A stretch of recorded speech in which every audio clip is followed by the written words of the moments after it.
আসসালামু আলাইকুম, nice cooking শোতে আপনাদেরকে স্বাগত জানাই। আজ আপনাদের সঙ্গে শেয়ার করব ময়দা দিয়ে দারুণ একটা নাস্তা বা টিফিন রেসিপি। এগুলো চায়ের সঙ্গে খেতে কিন্তু ভীষণ ভালো লাগে। আপনারা সকালে বা বিকেলে চায়ের সঙ্গে খেতে পারেন, বা আপনারা বাচ্চাদের স্কুল টিফিনেও দিতে পারেন। বাচ্চারা কিন্তু খুবই পছন্দ করবে। তো অবশ্যই স্কিপ না করে পুরো রেসিপি দেখে নেবেন। আশা করছি খুবই ভালো লাগবে। তো চলুন কথা না বাড়িয়ে রেসিপি শুরু করি। এখানে দেখুন একটা মিক্সিং বোল নিয়েছি। এবার আমি নিয়ে নিচ্ছি 2 কাপ ময়দা। তো এখানে আমি 2 কাপ দিয়ে তৈরি করছি, আপনারা আপনাদের পরিমাণ মতো তৈরি করবেন। এবার দিয়ে দিচ্ছি 2 টেবিল চামচ গুঁড়ো দুধ। দুধ দিয়ে নাস্তাগুলো তৈরি করলে কিন্তু খেতে খুবই ভালো লাগবে। তা আপনাদের হাতের কাছে থাকলে অবশ্যই কিন্তু দিয়ে দেবেন। এবার আমি এখানে দিয়ে দিচ্ছি 2 টেবিল চামচ চিনি। যারা মিষ্টি বেশি খেতে পছন্দ করেন তারা এখানে আরো 2 চামচ মতো চিনি বাড়িয়ে দিতে পারেন। তো এখানে আমি 2 টেবিল চামচ মতোই দিয়ে দিলাম। স্বাদের জন্য সামান্য একটু লবণ দিয়ে দিলাম। এবার দিয়ে দিচ্ছি 1 টেবিল চামচ মতো ড্রাই ইস্ট। ইস্টটা আপনারা যে কোনো মুদি দোকানে পেয়ে যাবেন, বা আপনারা অনলাইন থেকে অর্ডার করেও নিতে পারেন। এবার সমস্ত চামচ দিয়ে খুব ভালোভাবে মিশিয়ে নিচ্ছি। এইভাবে শুকনো উপকরণগুলো আপনারা সুন্দর করে একটু মিশিয়ে নেবেন।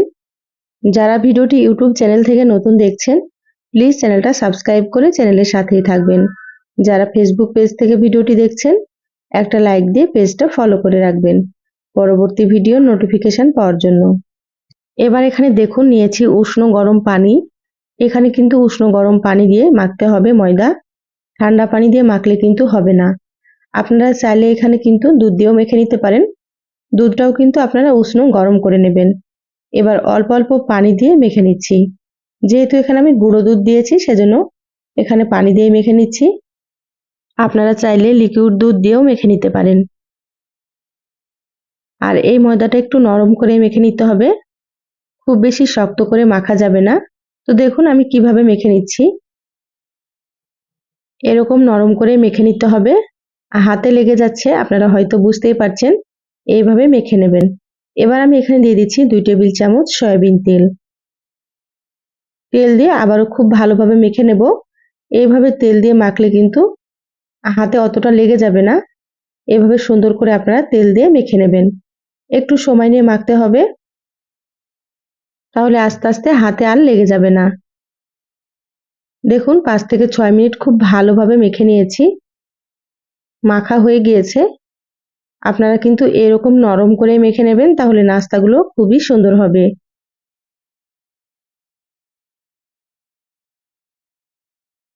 এবার আমি এখানে দেখুন র‍্যাপিং পেপার নিয়েছি।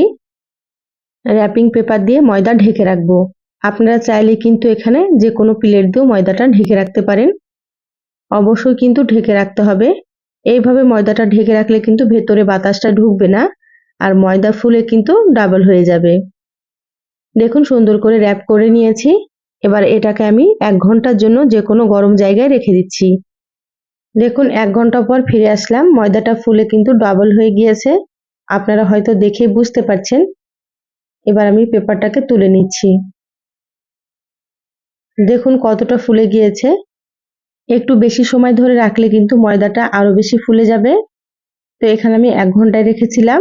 হাত দিয়ে খুব ভালোভাবে আবারও মেখে নিচ্ছি। ভেতরে যে বাতাসটা আছে, বাতাসটাকে বের করে নিতে হবে।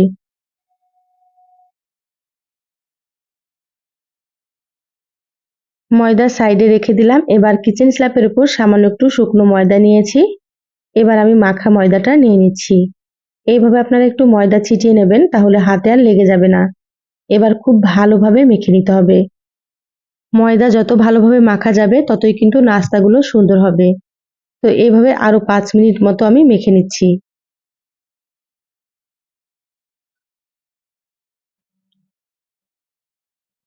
ময়দা সুন্দর করে মেখে নিয়েছি। তারপর আমি হাতটা পরিষ্কার করে নিয়ে সামান্য একটু হাতে সাদা তেল মাখিয়ে উপরে এইভাবে একটু চেপে বড় করে নিলাম। এবার আমি ছুরি দিয়ে কেটে নিচ্ছি। এরকম কিন্তু ছুরিতে একটু লেগে যাবে, এতে ভয় পাওয়ার কোনো কারণ নেই। ময়দা কিন্তু এইরকমই নরম করেই তৈরি করতে হবে। এভাবে সমান করে কেটে নিলাম, তাহলে নাস্তাগুলো একই সমান তৈরি হবে সেজন্য। এবার আমি একটা নিয়ে নিচ্ছি। নাস্তাগুলো তৈরি করে নিতে হবে। হাতে কিন্তু আপনারা সামান্য একটু সয়াবিন তেল মেখে নেবেন। এবার এক পাশ থেকে নিয়ে সুন্দর করে এইভাবে জড়ো করে নিতে হবে একদিকে, যে হাতে সুন্দর করে গোল করে নিতে হবে। দু হাতে নিয়ে এইভাবে চ্যাপ্টা করে নিচ্ছি। দেখুন নাস্তাগুলো তৈরি করা কতটা সহজ, এটা হয়ে গিয়েছে। এবার আমি প্লেটে রেখে দেব। আবারও আপনাদেরকে একটা আমি তৈরি করে দেখাচ্ছি। নাস্তাগুলো তৈরি করার সময় কিন্তু হাতে একটু লেগে যাবে, আপনারা সয়াবিন তেল মেখে নেবেন হালকা করে, খুব বেশি কিন্তু তেল দেওয়া যাবে না। এভাবে অল্প করে আপনারা একটু হাতে সয়াবিন তেল মেখে নেবেন, তারপরে দেখবেন নাস্তাগুলো আর হাতে লেগে যাবে না। দেখুন এটাও হয়ে গিয়েছে। আর বাকি সবগুলো একইভাবে আমি রেডি করে নিয়েছি। নাস্তাগুলো প্লেটে রাখার আগে কিন্তু প্লেটে আপনারা একটু সয়াবিন তেল মেখে নেবেন, না হলে কিন্তু প্লেটে নাস্তাগুলো লেগে যাবে। সবগুলো দেখুন তৈরি করে নিয়েছি, আমি 2টা প্লেটে রেখেছি। আর এইভাবে আপনারা ফাঁকা করে রাখবেন। এবার আমি হালকা করে একটু চেপে দিচ্ছি, মানে নাস্তাগুলো একটু বড় করে নিচ্ছি। সবগুলোকে একইভাবে রেডি করে নেব।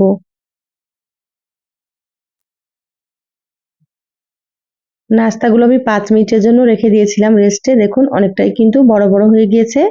এবার নাস্তাগুলোকে ভেজে নিতে হবে। গ্যাসে একটা ফ্রাই প্যান দিয়ে দিলাম। এবার দিয়ে দিচ্ছি সয়াবিন তেল। তেলটা হালকা গরম করতে হবে, খুব বেশি তেল গরম করা যাবে না। দেখুন একেবারে হালকা গরম, মানে আঙ্গুল দিয়ে রাখা যাবে এরকম গরম করতে হবে। এবার আমি সাবধানে নাস্তাগুলোকে দিয়ে দিচ্ছি তেলের মধ্যে। এখানে আমি প্রথমে 4টে নাস্তা দিয়ে দিলাম। এবার উপর দিয়ে একটু তেল দিয়ে দিচ্ছি। নাস্তাগুলো প্লেট থেকে তোলার সময় কিন্তু একটু আঁকাবাঁকা হয়ে যেতে পারে, আপনারা সমান করে আবারও দিয়ে দেবেন তেলের মধ্যে। দেখুন এক পাশ হালকা ভাজা হয়েছে, এবার আমি নাস্তাগুলো উল্টে নিচ্ছি। আর গ্যাসের আঁচ একেবারে লোতে রাখতে হবে, দিয়ে নাস্তাগুলো একটু সময় নিয়ে ভাজতে হবে। নাস্তাগুলো হাই হিটে ভাজলে কিন্তু উপর থেকে খুব তাড়াতাড়ি কালার চলে আসবে আর ভেতরটা কাঁচা থাকবে। সেজন্য কিন্তু আপনারা মিডিয়াম থেকে লো আঁচের মাঝামাঝি রেখে একটু সময় নিয়ে ভেজে নেবেন। দেখুন এইভাবে করে উল্টে পাল্টে ভেজে নিচ্ছি। আর কতটা বড় বড় হয়ে গিয়েছে দেখুন নাস্তাগুলো।